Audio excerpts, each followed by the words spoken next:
जय माता दी। बड़ों को मेरा चरण स्पर्श और सभी छोटों को मेरा प्यार।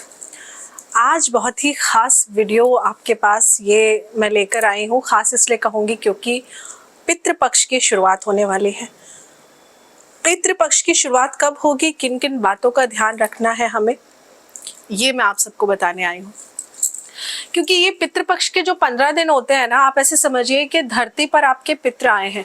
तो अगर आपकी कुंडली में किसी भी तरह का पितृ दोष है या पितृ ऋण है या किसी भी प्रकार का कोई दोष है, आपके जो आपके पूर्वज थे वो कुल देवी देवता को पूजते थे और आपको पता नहीं है, किसी भी प्रकार से अगर ऐसी आपसे कोई गलती हुई है जिस वजह से आप बहुत परेशान हैं, तरह तरह के उपाय कर लिए फिर भी सॉल्यूशन नहीं मिल रहा, क्योंकि ये तभी होता है जब पितृदोष होता है कुंडली में। तो अगर ऐसा है तो ये 15 दिन आप थोड़ी सी मेहनत कर लीजिएगा, थोड़े से उपायों को कर लीजिएगा, एंड ट्रस्ट में जब आप ये कर लेंगे तो आप बदलाव अपनी जिंदगी में जरूर देखेंगे। इस साल पितृपक्ष की जो शुरुआत है वो 29 सितंबर शुक्रवार से होने जा रही है और इसका जो समापन है वो हम 14 अक्टूबर यानी कि शनिवार को सर्व पितृ अमावस्या के दिन करेंगे। तो पितृपक्ष की 15 दिन की अवधि में पूर्वजों का निमित्त तौर पर पिंडदान करना, तर्पण करना और श्राद्ध कर्म किया जाता है। पितृपक्ष के दौरान पितरों की पूजा करने से जीवन में आने वाली बाधाएं, परेशानियां दूर होती हैं और पितरों का आशीर्वाद हमें जरूर प्राप्त होता है। तो पितृपक्ष में अगर कोई जानवर या पक्षी आपके घर आए ना, तो उसे भोजन आप जरूर कराइए। ऐसा क्यों? क्योंकि मान्यता ऐसी है कि पूर्वज इन रूप में आपसे मिलने आते हैं। तो पितृपक्ष में पत्तल पर भोजन करना या पत्तल पर भोजन कराना और ब्राह्मणों को भी पत्तल में भोजन कराना बहुत शुभ माना जाता है।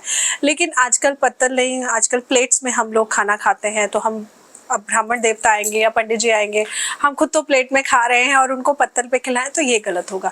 तो अगर आप पंडित जी को पत्तल पे खिलाते हैं तो आप खुद भी उस दिन, जिस दिन भी आप अपने पितरों का श्राद्ध कर रहे हैं, उस दिन आप ब्राह्मण को खिलाने के बाद में खुद भी पत्तल पर खाना जरूर खाइए। और ऐसा अगर करते हैं ना तो ये बहुत फलदायी माना जाता है, बहुत उत्तम माना जाता है। पितृपक्ष में भूल कर भी आपको ये 5 गलतियां नहीं करनी है जो अब मैं आपको बताऊंगी। इनका आपको बहुत तौर से ध्यान रखना है। सबसे पहले देखिए, सात्विक भोजन। पितृपक्ष के दौरान सात्विक आहार लेना बहुत अच्छा होता है। सात्विक आहार का ही सेवन करना चाहिए। इन दिनों प्याज, लहसुन, मांस और मदिरा खाने से आपको परहेज करना चाहिए। साथ ही में इस दिन घर में भी मांसाहारी भोजन नहीं बनाना चाहिए, इस बात का ध्यान रखें, क्योंकि इन दिनों में पितरों के नाम का श्राद्ध और तर्पण किया जाता है। तो ऐसे में अगर आप इस तरीके का खाना बनाते हैं तो आप अपमान करते हैं। बाल और नाखून, जो दूसरी इंपॉर्टेंट बात है कि बाल और नाखूनों को पितृपक्ष में नहीं काटना चाहिए, नहीं कटवाना चाहिए। इसीलिए आपने देखा होगा कुछ जेंट्स भी होते हैं वो शेविंग भी नहीं कराते हैं, हेयर कट भी नहीं कराते हैं। तो पितृपक्ष के दौरान श्राद्ध कर्म करने वाले व्यक्ति को पूरे 15 दिनों तक बाल और नाखून कटवाने से परहेज करना चाहिए, इस बात का ध्यान रखें। जो पितृपक्ष को मानते हैं उनको ये कार्य जरूर करना चाहिए। अगर आप ज्यादा कुछ नहीं जानते हैं, तर्पण नहीं कर पाते, तो जो नियम है अगर आप वो भी पूरे कर लेंगे तो भी आप समझिए एक तरह से पितृपक्ष का लाभ आपको जरूर मिलेगा। हालांकि देखिए, इस दौरान अगर पूर्वजों की श्राद्ध की तिथि पड़ती है तो पिंडदान करने वाला बाल और नाखून कटवा सकता है। मतलब आप ऐसे समझिए कि जिस भी तिथि पर आपके पूर्वज का निधन हुआ था, उस तिथि पे आपने श्राद्ध करा दिया, ब्राह्मण भोज करा दिया, तो उसके बाद आप कर सकते हैं, लेकिन उससे पहले आपको नहीं करना चाहिए।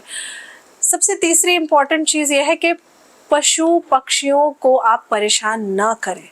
पितृपक्ष के दौरान पूर्वज पक्षी के रूप में धरती पर पधारते हैं, तो ऐसे में उन्हें किसी भी प्रकार से सताना नहीं चाहिए, उनको परेशान नहीं करना चाहिए, क्योंकि ऐसी मान्यता है कि ऐसा करने से आपके पूर्वज आपसे नाराज हो जाते हैं। तो ऐसे में पितृपक्ष के दौरान पशु पक्षियों की सेवा आपको जरूर करनी चाहिए, इस बात का जरूर ध्यान रखना है आपको। इसके अलावा जो चौथा इंपॉर्टेंट नियम है वो ये है कि पितृपक्ष में मांगलिक कार्य नहीं किए जाते हैं। तो पितृपक्ष में किसी भी तरह का मांगलिक कार्य आपको नहीं करना चाहिए, जैसे शादी हो गई, मुंडन हो गया, सगाई हो गई, गृह प्रवेश हो गया। मांगलिक कार्य पितृपक्ष में निषेध माने गए हैं, आप ऐसा समझिए, क्योंकि पितृपक्ष के दौरान शोकाकुल का माहौल होता है ना। तो ऐसे में हम खुशी मनाएं, एक तरफ शोक का माहौल है, दुख का माहौल है, ऐसे में खुशी मनाएं वो अच्छा नहीं है। तो इसीलिए इन दिनों कोई भी शुभ कार्य करना अशुभ माना जाता है। इसके अलावा जो पांचवी इंपॉर्टेंट चीज़ है वो ये है कि नई चीज़ों को नहीं खरीदना चाहिए, इस बात का भी ध्यान रखिए।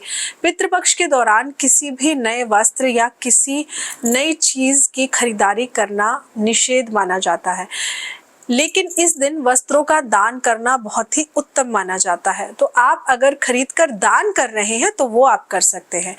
पितृपक्ष में आपको क्या क्या नहीं करना वो मैंने आपको बता दिया। अब पितृपक्ष में आपको क्या क्या चीज़ें करनी चाहिए वो मैं आपको बताती हूँ। और इससे पहले जो मैरिड विमेंस हैं, जो मैरिड मेल्स हैं, जिनकी शादीशुदा ज़िंदगी चल रही है, आप लोगों को फिजिकल होने से भी इन दिनों बचना चाहिए, इस बात का ध्यान रखिए। अब बात कर लेते हैं क्या क्या करना है। शास्त्रों में अगर मैं बात करूं तो यह विदित है कि पितृपक्ष में स्नान, दान और तर्पण इत्यादि का विशेष महत्व है। तो इस अवधि में किसी ज्ञानी द्वारा ही श्राद्ध कर्म या पिंडदान इत्यादि करवाना चाहिए, ये बहुत ही ज़रूरी है। साथ ही किसी ब्राह्मण को या ज़रूरतमंद को अन्न का दान, धन का दान या वस्त्र का दान आपको जरूर करना चाहिए। ऐसा करने से पितरों का आशीर्वाद आपको जरूर प्राप्त होता है। इसके अलावा पितृपक्ष में पूर्वजों की मृत्यु के तिथि के अनुसार श्राद्ध कर्म करना या पिंडदान अगर आप करते हैं तो ये बहुत ही उत्तम होता है।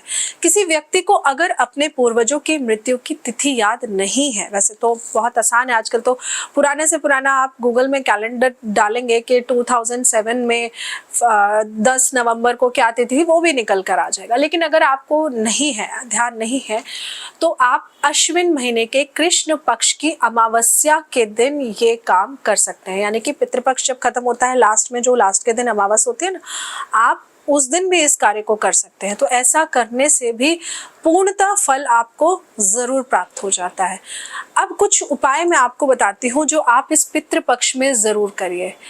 पितृपक्ष में आप ऐसे समझिए कि जो भी दान करते हैं वो कहीं ना कहीं आपके लिए बहुत ज़्यादा लाभकारी होते हैं।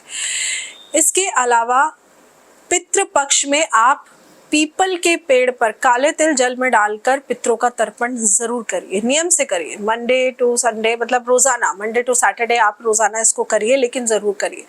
पितृपक्ष में पितरों की मृत्यु तिथि पर ही उनका श्राद्ध करना चाहिए, जरूरी है। पॉसिबल ना हो तो जैसा कि मैंने कहा है, आप लास्ट वाले अमावस वाले दिन कर सकते हैं। पितृपक्ष में रोज स्नान के समय जल से आप पितरों का तर्पण जरूर करिए। जब आप स्नान कर लेना तो स्नान करने के बाद में जल हाथ में लेकर वहीं पर अपने पितरों को याद करके पितरों का तर्पण करिए।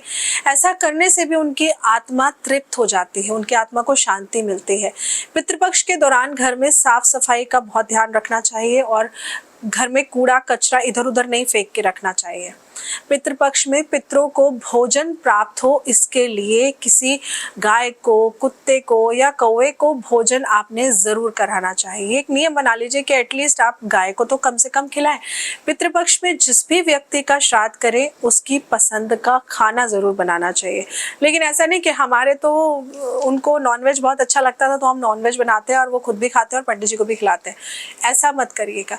सात्विक भोजन ही बनाइएगा, सात्विक आहार ही बनाइएगा, इस बात का ध्यान रखिएगा। पितृपक्ष में ब्राह्मणों को भोजन अवश्य कराना चाहिए और अपनी क्षमता के अनुसार दान दक्षिणा भी ब्राह्मणों को जरूर देनी चाहिए। पितृपक्ष में कुश घास का उपयोग जरूर करें, क्योंकि कुश की अंगूठी भी पहनी जाती है जब आप पितरों का तर्पण करते हैं या पितरों का पूजन पाठ करते हैं। तो इसलिए कुश की घास का प्रयोग आप जरूर करिए। इससे पितृ आपके बहुत जल्दी प्रसन्न होते हैं। तो अब क्या करना है वो भी मैं आपको बताती हूँ। हिंदू धर्म में दान का बहुत ही विशेष महत्व माना गया है। तो ऐसे में अगर आप पितृपक्ष के दौरान गरीबों में अपने पूर्वजों के नाम से भी अपनी क्षमता के अनुसार दान करते हैं तो इससे भी आपके घर में लक्ष्मी का वास सदैव के लिए बनता है। अब जो मैं आपको बता रही थी कि कुश घास से आपको किस तरह तर्पण करना है। कुश घास मैं आपको पहले मैं कुश घास दिखाती हूँ। कुश घास रखी होगी वहाँ पर, निकाल के देना मुझे। मैं आपको कुश घास दिखाती हूँ कि कुश घास कैसी होती है। और आपको देखिए, ये कुश घास होती है, थोड़ा सा ये ना चुभती है। तो आपको तर्पण कैसे करना है, रोज सुबह आपने एक लोटे में जल लेना है। आपने एक लोटे में जल लेना है। लोटे में जल लेकर के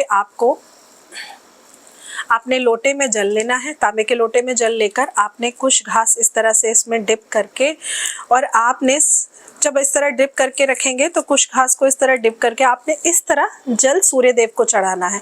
सूर्य देव को पहले जल चढ़ाकर थोड़ा सा जल बचा लीजिएगा और फिर दक्षिण की तरफ मुख करके आपने फिर से इस तरह जल चढ़ाना है। इस जल का ध्यान ये रखिएगा कि ये जल आपका जमीन पे ना गिरे। किसी गमले में, पौधे में कहीं भी गिरे तो ठीक है, लेकिन ये जल आपका जमीन पे नहीं गिरना चाहिए। और खास एक बात का ध्यान रखिएगा कि रोजाना आपको ये कुश घास नहीं लेने की जरूरत नहीं है। आप कुश घास लेकर आ जाइए और 15 दिनों तक आप इसी कुश घास को इसमें डालकर आप जल दे सकते हैं, आप पितरों का तर्पण कर सकते हैं। तो ये एक बहुत अच्छा तरीका है कि जब आप अपने पितरों का तर्पण कर सकते हैं। सूर्यदेव को जल देने के बाद में दक्षिण की तरफ मुंह करके आप पितरों को तर्पण जरूर करिए। कुश घास से आप पितरों को जल जरूर अर्पण करिए। इसके अलावा आपको मेरे साथ जुड़े रहना है, बने रहना है इस चैनल पे, क्योंकि अब मैं आपके लिए छोटे छोटे से खास उपाय लेके आऊंगी डेली जो आपको करने हैं। मैं आपको वो छोटे छोटे रील्स हैं, छोटे छोटे शॉर्ट के फॉर्म में आपको उपाय बताऊंगी। तो आप जुड़े रहिए चैनल के साथ। इस वीडियो में मैंने आपको बता दिया है कि कब से कब तक पितृ पक्ष हमारे चलेंगे, क्या क्या करना है, क्या नहीं करना है। अब आप चैनल के साथ बने रहिए, क्योंकि अब मैं आपको बहुत ही खास ऐसे उपाय जो आज तक किसी ने आपसे कराए नहीं थे, आपने कभी किए नहीं थे, आपकी कुंडली में कितना भी बड़ा पितृदोष क्यों ना हो, लेकिन आप देखेंगे कि वो जरूर इन 15 दिनों में किए हुए उपाय आपके लिए चमत्कारी रूप से बहुत ज्यादा फलदायी होंगे। आशा करती हूँ आपको जानकारी अच्छी लगी होगी। जानकारी अच्छी लगी हो तो वीडियो को लाइक जरूर करिएगा और चैनल को सब्सक्राइब करना मत भूलिएगा। जय माता दी।